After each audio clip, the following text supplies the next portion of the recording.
ये 7.4 का 6th question है। देखिए इसमें क्या लिखा है, the vertices of triangle A B C are given, that is A 4,6, B है 1,5 एंड सी है 7,2. A line is drawn to intersect sides AB and AC at D and E respectively, such that AD upon AB is equal to AE upon AC equal to 1/4.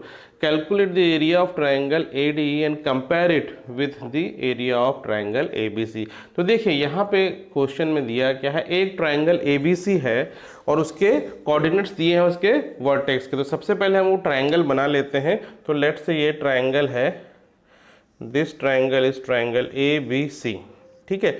ये A है, ये B है, ये C है। अब इसके जो है कोऑर्डिनेट्स दिए हुए हैं। A का कोऑर्डिनेट क्या है, 4,6 है, ठीक है। B का कोऑर्डिनेट क्या है, इट इज़ 1,5 और C के कोऑर्डिनेट्स दिए हुए हैं 7,2। तो देखिए इसमें दो तीन चीज़ें इसमें हमें निकालनी है। तो सबसे पहले हम क्या करते हैं, एरिया निकाल लेते हैं, एरिया ऑफ ट्राइंगल ABC, ठीक है। तो एरिया कैसे निकालें, एरिया का फॉर्मूला लिख लेते हैं। तो area of triangle ABC is half simply x1 y2 minus y1 plus x2 then y3 minus y1 then plus x3 and y1 minus y2, ठीक है। अब इसमें हम किसी को भी x1 y1 x2 y2 मान के चल कर लेते हैं। मान लो ये x1 y1 ले लो, इसको हम मान लेते हैं x2 y2 और इसको मान लेते हैं x3 y3, ठीक है। अब बस इसमें फॉर्मूले में वैल्यू पुट करना है आपको। तो x1 कितना है, देखिए 4 है एंड y2 हो गया 5। अच्छा ये यहाँ पे फॉर्मूले में y2 माइनस y3 है, ठीक है।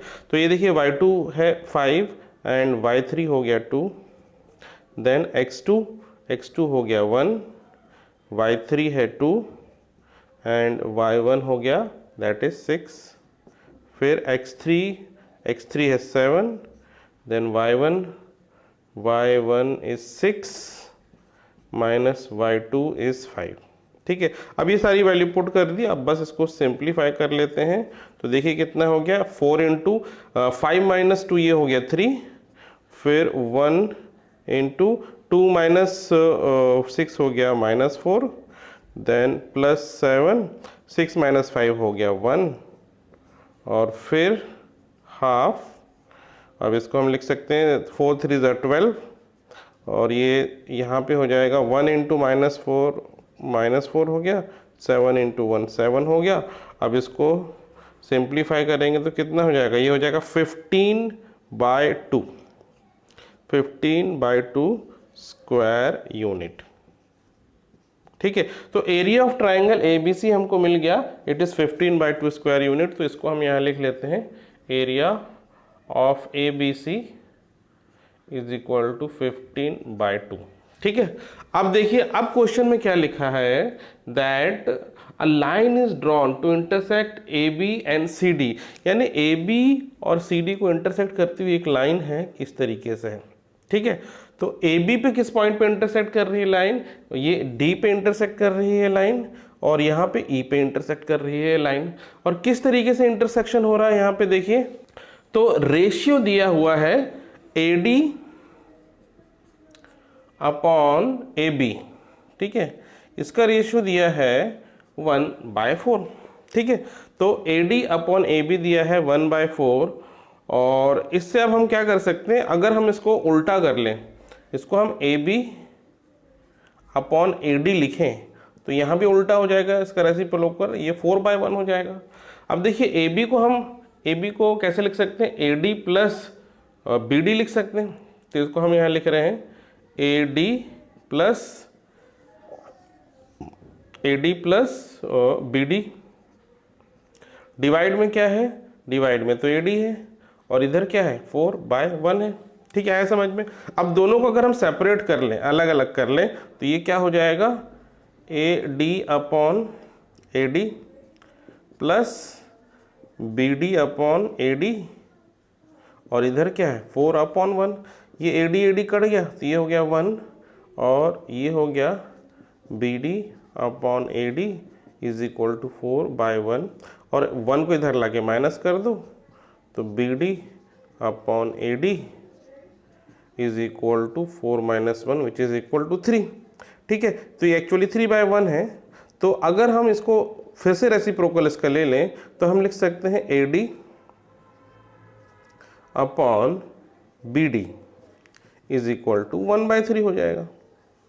ठीक है, तो इसका मतलब हम समझ सकते हैं कि D वाला जो पॉइंट है वो AB वाले लाइन सेगमेंट को 3:1 के रेशियो में डिवाइड कर रहा है। आई बात समझ में? और जिस तरह हमने देखा कि ये जो है D पॉइंट इसको 1:3 के रेशियो में डिवाइड कर रहा है, वैसे ही आप निकाल सकते हैं जो E पॉइंट है वो AC को 1:3 के रेशियो में डिवाइड करेगा। तो आप यहाँ पे सिमिलरली वही स्टेप फॉलो करेंगे। यहाँ AD अपॉन AB हमने लिया था, उसकी जगह आप AE अपॉन AC लेके चलेंगे, और फिर भी जब आप इसी प्रोसेस से करेंगे तो क्या आ जाएगा, तो यहाँ लिख सकते हैं हम सिमिलरली, पूरा करने की ज़रूरत नहीं है क्योंकि वही मेथड बार बार करना पड़ेगा आपको। तो हम लिख सकते हैं AE upon EC will be equal to 1/3। तो ये भी इसका रेशियो आ जाएगा 1/3। आई बात समझ में?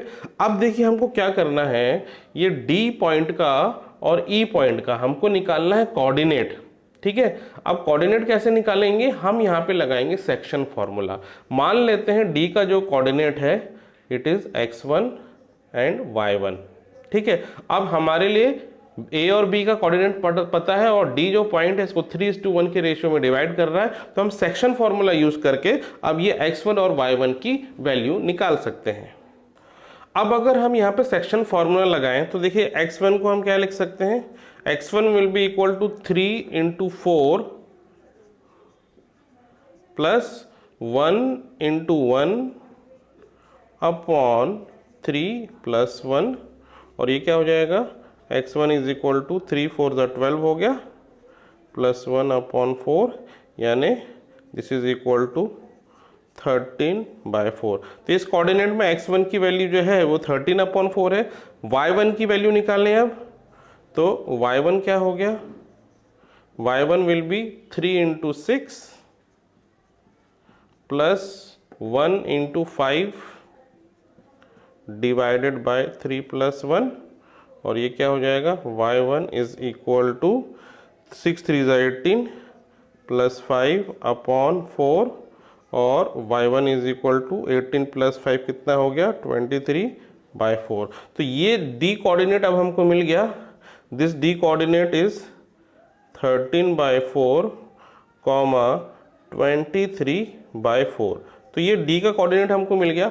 अब ऐसे ही हम E का भी कोऑर्डिनेट निकालेंगे। तो हम यहाँ लिखते हैं कोऑर्डिनेट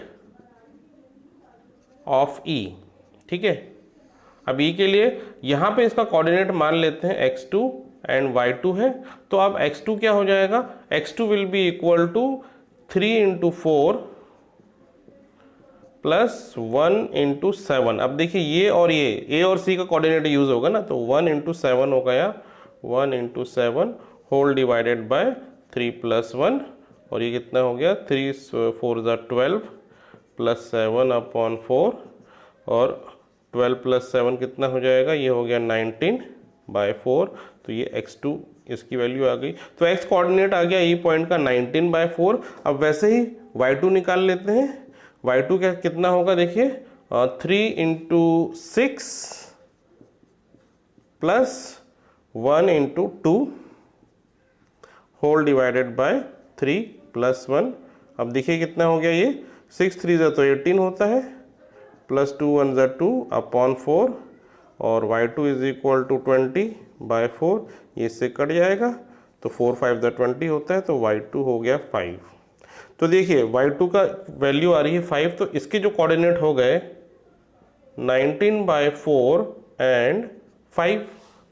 अब देखिए इतनी मेहनत हम क्यों कर रहे हैं यहाँ पे, क्योंकि हम ADE इस ट्राइंगल का एरिया निकालना चाहते हैं। तो अब हमको तीनों कोऑर्डिनेट मिल गए ADE के, तो इसको हम मान लेते हैं x1 y1, इसको मान लेते हैं x2 y2, और इसको मान लेते हैं x3 y3। अब इसमें एरिया ऑफ ट्राइंगल का फॉर्मूला लगाएंगे, इसको मिटा देते हैं अभी। तो इस पे इस AD ट्राइंगल में एरिया ऑफ ट्राइंगल का फॉर्मूला लगाएंगे तो एरिया ऑफ ADE, ठीक है। ADE ट्राइंगल पे क्या होगा, फॉर्मूला तो वही है, हाफ x1 फिर y2 minus y3 plus x2 फिर ब्रैकेट में y3 माइनस y1 फिर x3 ब्रैकेट में y1 माइनस y2। बस इसमें वैल्यू पुट करनी है। तो देखिए अब क्या हो जाएगा, ये हाफ x1 हमने माना है इसको 4, फिर y2 माइनस y1, तो y2 ये है 23/4, y2 माइनस y3 है, y3 5 है, ठीक है।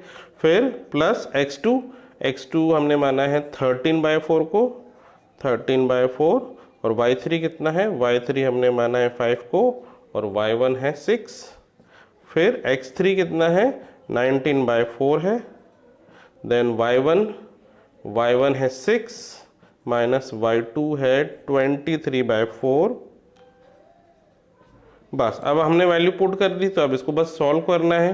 तो यहाँ देखिए एलसीएम लेके सॉल्व करेंगे तो ये क्या हो जाएगा, 4 5 20 एंड 23 माइनस 20 करेंगे तो 3 हो जाएगा। तो सिंपली यहाँ 3/4 हो गया, प्लस 13/4 ऐसे ही रहेगा। और यहाँ पे क्या है, 5 माइनस 6 तो -1 होता है, तो यहाँ पे केवल यहाँ का साइन चेंज हो जाएगा माइनस, बाकी ये 13/4 तो ऐसे ही रहेगा। फिर यहाँ देखें प्लस 19/4 ब्रैकेट में ये कितना हो जाएगा, 4 6 24 होता है, ठीक है, एंड 24 माइनस 23 तो 1 हो गया, तो ये हो गया 1/4, ठीक है। अब एक स्टेप और यहाँ कर लेते हैं, तो ये 4 4 कट गया, यहाँ बचा 3, ये माइनस 13/4 ऐसे ही रहेगा, ठीक है। तो और प्लस ये हो जाएगा 19/16। अब इसको पूरे को एलसीएम लेके आप सॉल्व करेंगे तो इसका एलसीएम तो 16 ही रहेगा, ब्रैकेट के बाहर 1/2 ऐसे ही लिखेंगे, एलसीएम हम इसका 16 ही लिखेंगे। देखिए अब ये क्या होगा, 16 3 यहाँ 16 मल्टीप्लाई हो जाएगा, 16 3 कितना हो गया, 48 हो गया। फिर माइनस यहाँ पे 13 4 होगा 52, फिर यहाँ पे तो प्लस 19 ऐसे ही रहेगा, ठीक है। अब इसको यहाँ हम लिख लेते हैं बाकी। तो ये देखिए area of ADE will be equal to, अब इसको हम सॉल्व कर लेंगे, 48 माइनस 52 कितना हो जाएगा, ये -4 हो जाएगा, और -4 और प्लस 19 कितना हो गया, ये हो गया +15, तो ये हाफ, और ब्रैकेट में कितना होगा 15/16, और इसको फर्दर हम इसको मल्टीप्लाई करेंगे तो 15/32 आ रहा है। तो देखिए एरिया ऑफ ADE 15/32 है और एरिया ऑफ ABC है 15/2। तो क्वेश्चन में बोला क्या, हमें इन दोनों के एरिया को कंपेयर करना है। कंपेयर का मतलब सिंपल है, इसका रेशियो लेना है। तो हम क्या करेंगे, now area of ADE upon area of ABC, इन दोनों ट्राइंगल का एरिया का रेशियो लेना है। ADE ये है 15/32 लिख लेते हैं, होल डिवाइडेड बाय ये ABC का एरिया, ये है 15/2। अब क्या होगा इसमें, 15 तो कट गया, और क्या बच गया, ये 2 ऊपर जाएगा, 32 नीचे आ जाएगा, तो 2/32, और फाइनली कितना हो जाएगा, ये 1/16। तो ratio of area of this smaller triangle that is ADE to the ABC is 1/16, और यही इसका आंसर है।